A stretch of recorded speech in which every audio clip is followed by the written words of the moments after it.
Hotlinks is the intelligent tool for website lead generation. With increasing online competition, over 98% of website visitors don't convert. The ability to successfully show your value proposition and support visitors in their buying journey separates you from the competition online.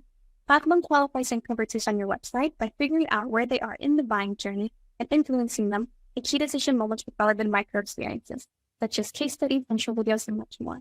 Stay relevant to your visitors and increase conversion to 50%. Add a Hotlinks website in seconds, let the artificial intelligence do all the work, get access to 50% more qualified leads with keep doing marketing and so as usual. Check us out on hotlinks.com. On today's episode of Hotlinks Presents, I have a very special guest in the beginning today. Please welcome Ronen, who is the founder of SR Professional Marketing. It's a marketing automation agency. Ronen, thank you so much for joining us today. I'm really excited to learn more about you, your company, how long you guys have been in this industry, and ultimately just learning more about your growth story and all the great things you guys are continuing to do in your company and in the industry. So thanks again for joining us today. Thank you for having me. Yeah, absolutely. It's our pleasure. So for all the listeners out there, give us an insight. What exactly is SR Professional Marketing? So SR Professional Marketing was established about 9 years ago after I've been working many years in the marketing industry. And since I've seen some pain points in the world that I've been working in that I could not ignore. As a company, we support companies that are using or need to be using marketing automation platforms to promote and operate their marketing strategy. Nowadays, we support clients who are mainly using platforms such as HubSpot, Marketo, Marketing Engagement, and Salesforce. Many years ago, when I was on the other side as a client of similar companies, it wasn't clear to me what I was paying for, what exactly I needed to expect, why the prices were so high, and why the level of services I received were so unprofessional. So I decided I could do this much better and developed a customer-oriented company supporting everything I felt was missing. For example, full transparency on what we are doing, when we are doing it, and what the ongoing status is, although providing an SLA for quick resolution. That proved to be the right approach, as many clients started working with us and kept using our services for many months and sometimes years. Nowadays, our company is doing pretty well with approximately 30 team members and more than 40 clients worldwide. Wow, that's incredible. Thanks for giving me an insight. So in terms of your clients, would you say that your company is industry agnostic, or do you tend to cater to other industries versus some others? So that's an interesting question. Most of our clients are technology companies needing extra help managing their marketing activities. They usually need more bandwidth to handle their day-to-day technical tasks. We had a client with an entire team of marketing experts who could not handle the massive amount of monthly tasks, which was about 120 tasks per month. They brought us on board and we were able to build processes to improve how they were working. I can give you some names, but I don't think that's critical. In terms of industry, we're talking about multiple industries, so I cannot say it's a specific industry. I can say that most of these companies are technology companies. Some of them are cybersecurity companies, but every company with some sort of technology is a relevant company to work with us. Thanks for answering my question. So now in terms of the clients, so since you're elaborating that it's mainly for technology companies, but you also pitch other companies as well, how would you say they typically find you then? What would you say is your top client acquisition channel? Is it more through digital marketing? Is it through inbound? Or would you say it's a lot of it through, word of mouth or partnerships? Give us some insight.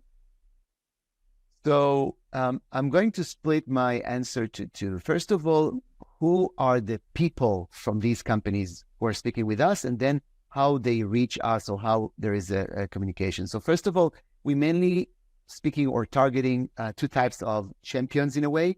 The management, such as CFO, CEO, or COO, and the marketing professionals. The management team, their main concern is to save costs while making sure the marketing team is maximizing its efforts.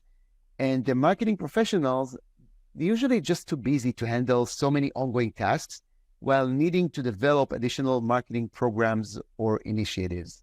We solve both concerns by providing top-notch solutions that are saving a lot of costs while helping the companies to move forward quicker. So once this is the situation, when we need to target or we need to explain how companies are being targeted by us, I'm going to surprise you because most of our audience is typically learns about us through word of mouth and referrals and sometimes partnerships. We have a high level of reputation based on our expertise. And as a result, clients keep referring their colleagues to us, and they also take us with them when they move to their next position. We're using some of the conversational channels conventional channels. Let me say it again. We are using some of the hold on a second. It's okay. Take your time. We are using some conventional. So far, it was good. 3, 2, 1. We are using some conventional channels, but we have seen that the word of mouth, referral, and partnerships are the best ones for us. Awesome. Thanks for elaborating on that. So now I want to switch gears here. I want to talk about the website. So what would you say are the major strengths of your company's website? And then what are there opportunities or room for improvement as well? Okay, let me start by saying that our website is something that we take very seriously, and we have been spending a lot of time working on it. Given our unique approach, we are now ready to embrace the digital world approach, at least more than before. We are merging our services with the digital world typical functionalities so we can match our messaging with the target audience needs. We need to update many of our pages in terms of content and the website structure. This is a work in progress, and we do that while keep writing great blog posts. Awesome. I'm going to check out some of those blog posts, especially too with the way that I was looking through your website where you do a really great job of positioning yourselves as thought leaderships and experts in this field, which you are. So I know that the blogs have a lot of really great content to check out. So now I want to talk about you as a leader. So with being the founder of SR Professional Marketing, what does a normal day look like for you? Give us an insight as to what you do.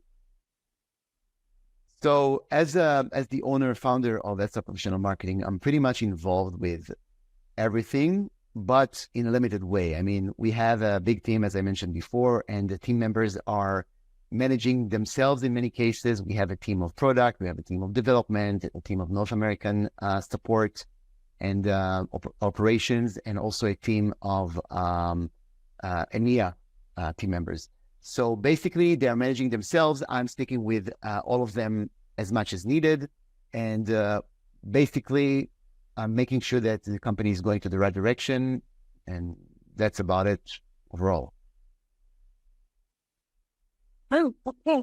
And with being involved, are there certain areas that you tend to favor more than others? Or it's just more where depending on the needs of what needs to happen, you'll be agile depending on what needs to happen for that day?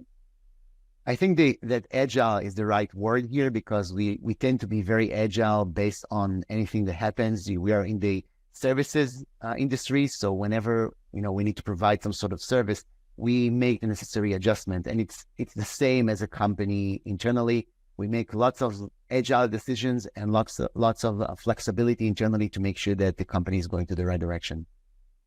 Amazing. Thanks for elaborating on that. So now we're getting close to the end of our interview, and I'm going to send you some rapid fire questions. Are you ready? Sure. Awesome. What is the last book that you read? Last book that I read, there was a book, an interesting one about, it's like a book that was written before the World War II, and it imagined what would have happened if something bad will happen. And it actually happened at World War II, so it was very interesting. I like science fiction, so that was somewhat science fiction. because it predicted the future in a way. Well,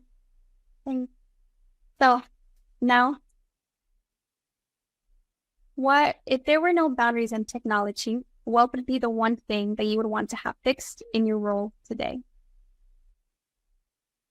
Let me think.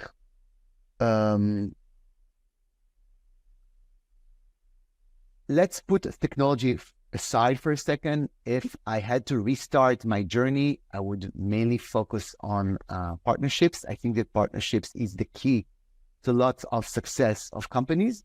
And if you're adding technology to the equation, I could say that when I started the company, there have been many operational tasks that I had to make sure they happen or being dealt with. And eventually, I decided that I can no longer waste time to, handle those tasks. And I asked my development team to start in developing solutions that will solve my personal problem. So if there are no boundaries, my wish is to start and showing that solution to the world. And that's probably a subject for a next interview sometime in the future. So I love how you had your developers to start with bringing this idea to life, and it's amazing. So I love that. Now, we're at the end of our interview today, and I want to thank you so much for joining us on the podcast, but I also want to give you the last word. If anyone were to forget about everything we talked about today in this interview, what is the one thing you want them to remember about your company overall? I don't know if it's directly connected to the company, but I would say that hard work, worth it. I've been working very hard for many years, and I can see the fruits of that hard work. And I recommend everyone and anyone who would like to be in the successful path or the success path to just work very hard.